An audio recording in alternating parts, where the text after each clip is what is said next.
Hello everyone, আসসালামু আলাইকুম। Welcome back to my channel. কেমন আছো তোমরা? আশা করছি ভালো আছো। তোমার এই রোজা রান্নাঘর উইথ ব্লগ।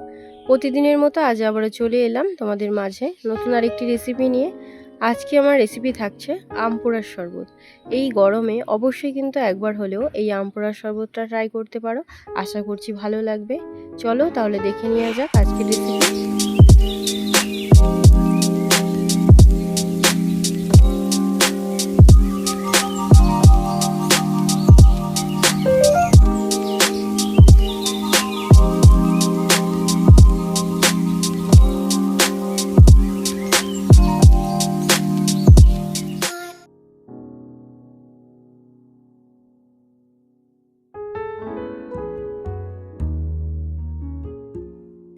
আম পোড়ার শরবতের জন্য এখন গাছ থেকে আম পেড়ে নেব।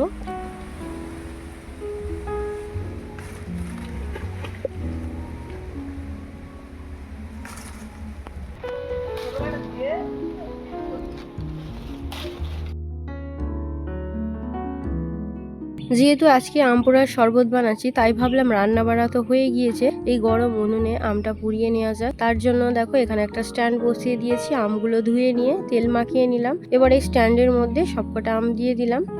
বেশি কিন্তু জ্বালানি দেব না, দু একটা জ্বালানি উনুনে দেওয়া আছে। এই কটা জ্বালানি পুড়ে গেলে এই আগুনেতে বসিয়ে রেখে দেবো, এতেই আম পোড়াগুলো হয়ে যাবে।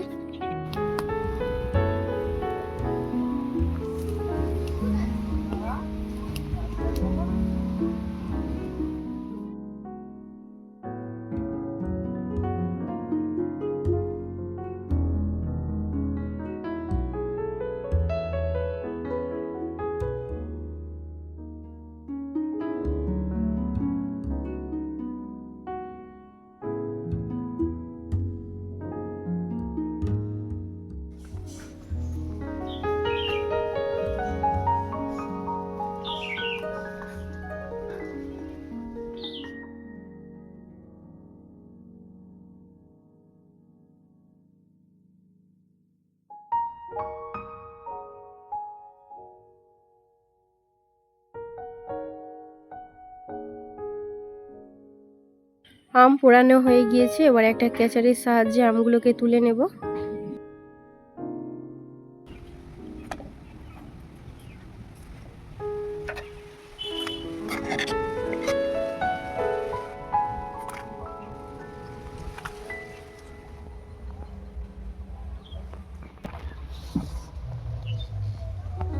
আম পোড়ার শরবত বানানোর জন্য প্রথমে আমের খোসাগুলো ছাড়িয়ে আমের শাঁসগুলোকে একটা গামলার মধ্যে নিয়ে নেব।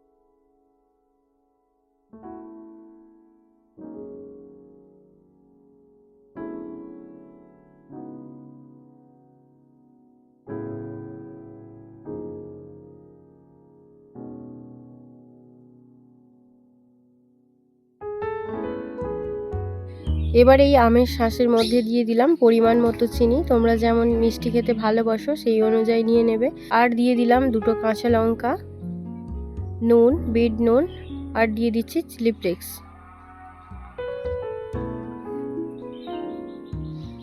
এবারে সব কিছুকে একসঙ্গে ভালো করে জল দিয়ে মিক্সড করে নেব।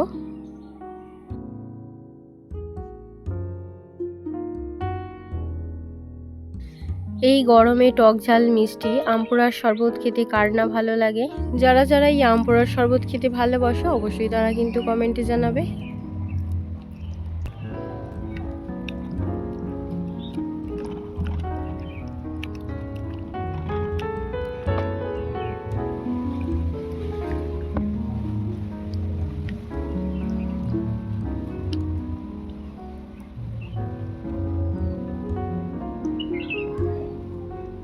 এবার এটাকে ছেঁকে নেব।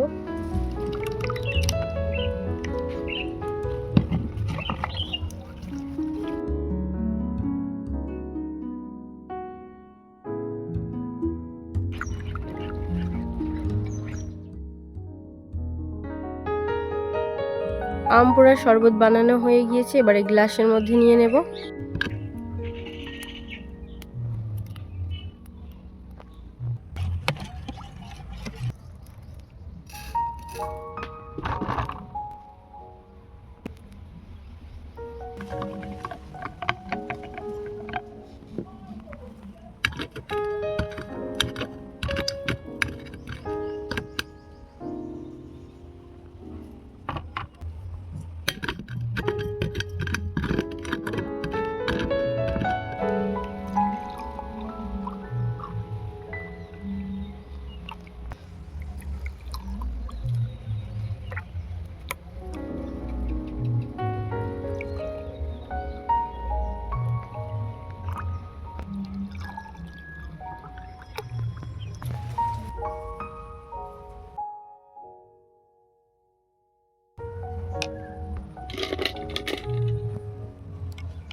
আমার আজকের আম পোড়ার শরবত তোমাদের কেমন লেগেছে অবশ্যই কমেন্টে জানাবে। যদি আজকের রেসিপি ভালো লেগে থাকে বন্ধুদের সঙ্গে শেয়ার করো। দেখা হচ্ছে আবারও নেক্সট অন্য কোনো রেসিপির সাথে। ভালো থেকো, সুস্থ থেকো, পরিবারের খেয়াল রেখো। বাই, আল্লাহ হাফেজ।